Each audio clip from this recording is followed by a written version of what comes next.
कपित्री geographic channel में आप सबका बहुत बहुत स्वागत है। आइए आज हम लोग अध्याय 7 प्राकृतिक संकट तथा आपदाओं के सूखा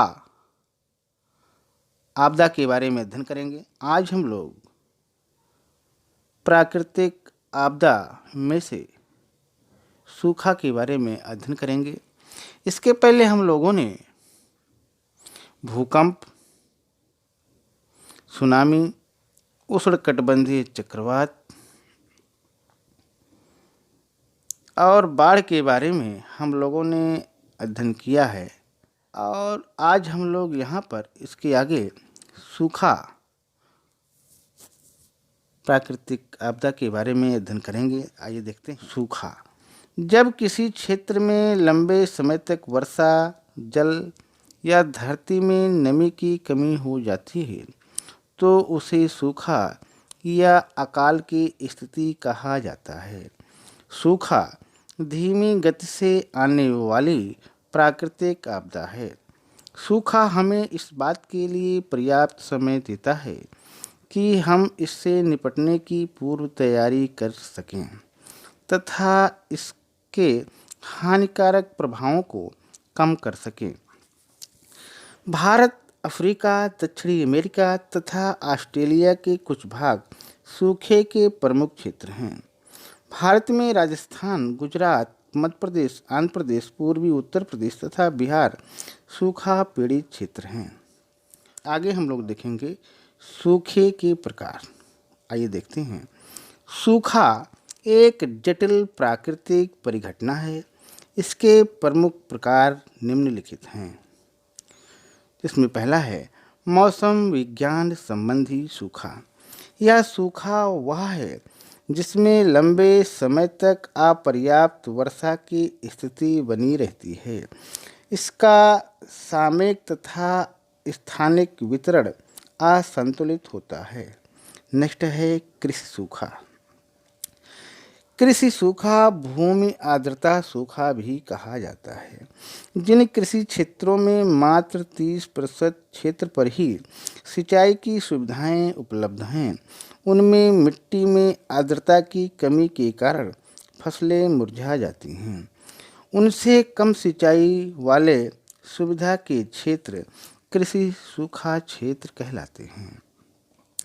आगे है जल विज्ञान संबंधी सूखा। जल विज्ञान के अनुसार सूखा वह स्थिति है जब जलाशयों, जलराशियों और झीलों का जल स्तर वर्षा होने पर भी जो जलापूर्ति होती है उसके बाद भी नीचे गिर जाता है। पारिस्थितिक सूखा। पारिस्थितिक सूखा वह कहलाता है जिसमें पारिस्थितिक तंत्र में जल की कमी होने से उत्पादकता में कमी हो जाती है, जिसके कारण पारिस्थितिक तंत्र तनावग्रस्त हो जाता है, जिससे वह क्षतिग्रस्त हो जाते हैं। आगे हम लोग देखेंगे भारत में सूखा के क्षेत्र। आइए देखते हैं। भारत एक कृषि प्रधान अर्थव्यवस्था का देश है। कृषि मानसूनी वर्षा पर निर्भर है।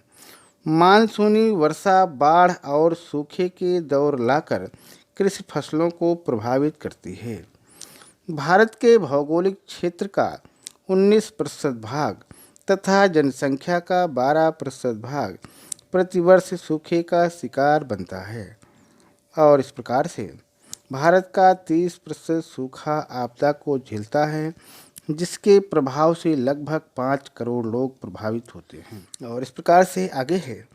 भारत के साथ एक प्राकृतिक विडंबना यह है कि जिस समय देश का एक भूभाग बाढ़ से ग्रसित होता है तो दूसरा भाग सूखा आपदा का शिकार बन जाता है।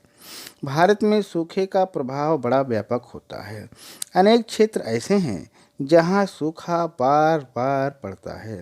भारत के सूखाग्रस्त क्षेत्रों को निम्नवत वर्गीकृत किया जा सकता है। अत्यधिक सूखा प्रभावित क्षेत्र। आइए देखते हैं। भारत के जिन विशेष क्षेत्रों में वर्षा का वार्षिक औसत 90 मिलीमीटर से कम रहता है। अत्यधिक सूखा प्रभावित क्षेत्र कहलाते हैं। भारत के अत्यधिक सूखा प्रभावित क्षेत्रों में अरावली पर्वत के पश्चिमी भाग में स्थित मरुस्थलीय तथा गुजरात के कच्छ क्षेत्र आते हैं। आगे है, नेक्स्ट है अधिक सूखा प्रभावित क्षेत्र। भारत के जिन भागों में वर्षा का वार्षिक औसत 10 सेंटीमीटर तक रहता है, अधिक सूखा प्रभावित क्षेत्र कहलाते हैं। भारत के अधिक सूखा प्रभावित क्षेत्रों में राजस्थान का पूर्वी भाग, मध्य प्रदेश का अधिकांश क्षेत्र, महाराष्ट्र के पूर्वी भाग, आंध्र प्रदेश के आंतरिक भाग, झारखंड का दक्षिणी भाग और ओडिशा का आंतरिक भाग सम्मिलित है। तीसरा आगे है मध्यम सूखा प्रभावित क्षेत्र। भारत के मध्यम सूखा प्रभावित क्षेत्रों में वे भाग आते हैं जहां वर्षा का वार्षिक औसत 50 सेंटीमीटर से कम रहता है। इस क्षेत्र के अंतर्गत राजस्थान का उत्तरी भाग, हरियाणा, उत्तर प्रदेश के दक्षिणी जिले तथा गुजरात का शेष भाग, कोंकण को छोड़कर महाराष्ट्र, झारखंड, तमिलनाडु, कोयम्बटूर पठार और कर्नाटक का आंतरिक भाग आता है। आगे है भारत के शेष बचे हुए क्षेत्र बहुत कम या नाम मात्र के सूखाग्रस्त क्षेत्र हैं। इन क्षेत्रों में सूखे का प्रभाव नाम मात्र का ही रहता है। इसे सूखा रहित क्षेत्र कहा जाता है। सूखा पड़ने के कारण आइए देखते हैं। सूखे का सर्वप्रथम कारण है वर्षा का बिल्कुल ना होना अथवा बहुत कम होना।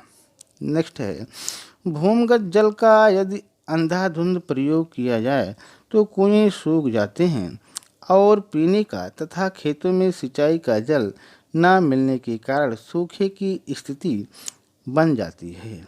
और आगे है बढ़ती जनसंख्या की भोजन की मांग पूरी करने के लिए भूमि पर गहरी तथा विस्तृत खेती के कारण भूमि का उपजाऊपन निरंतर कम होने के कारण भी सूखे की स्थिति बनने लगती है। और नेक्स्ट है वन वर्षा को आकर्षित करते हैं किंतु वनों की अंधाधुंध कटाई होने से वर्षा की कमी हो जाती है जिससे सूखे की स्थिति बनती है। ग्लोबल वार्मिंग के कारण भी सूखे की स्थिति उत्पन्न होती है। और आगे नेक्स्ट है सिंचाई के साधनों के विकसित न होने से भी सूखे की स्थिति बनती है। आगे हम लोग देखेंगे सूखा आपदा के प्रभाव। आइए देखते हैं जिसमें पहला है सूखे का सबसे अधिक कुप्रभाव किसानों पर पड़ता है क्योंकि सिंचाई के साधन न होने से वर्षा की कमी उनकी खेती को नष्ट कर देती है। और नेक्स्ट है सूखे की स्थिति जब लंबी खिंच जाती है तो पेड़ पौधे तथा पशु पक्षी भी मरने लगते हैं। नेक्स्ट है धरती में बड़ी बड़ी दरारें पड़ जाती हैं, धरती कठोर हो जाती है और कोई फसल पैदा नहीं होती।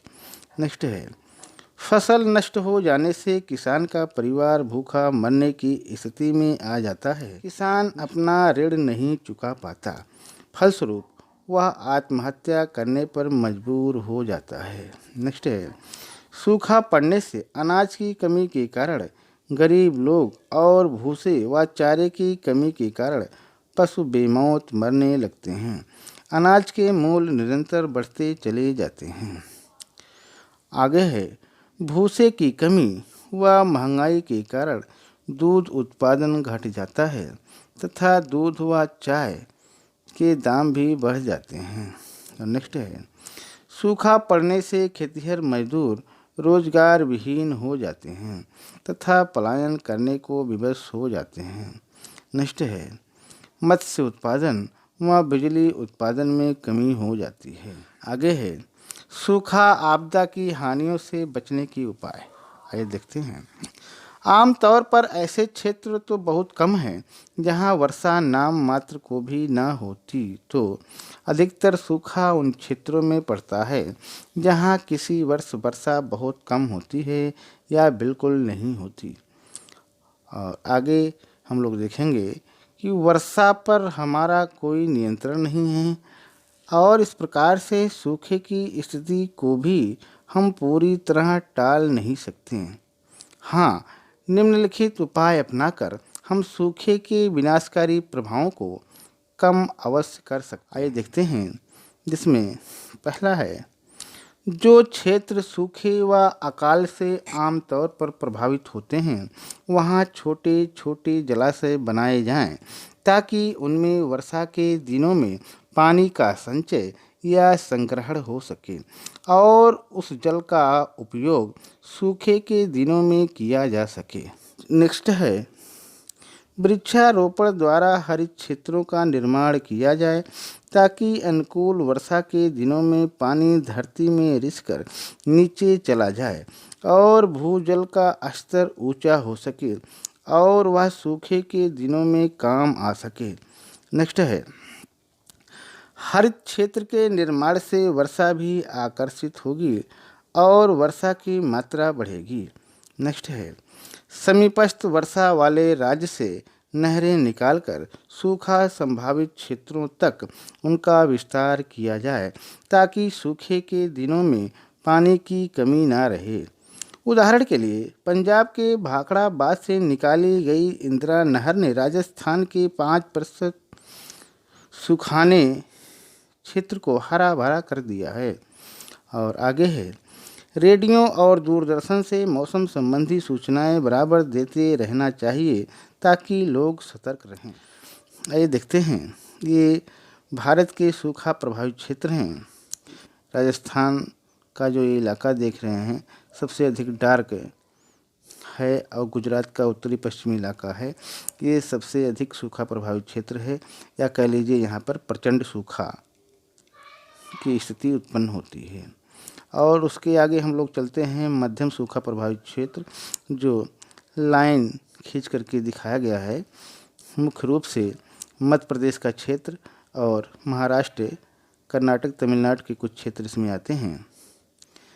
ठीक, इसको मध्यम सूखा क्षेत्र कहा जाता है।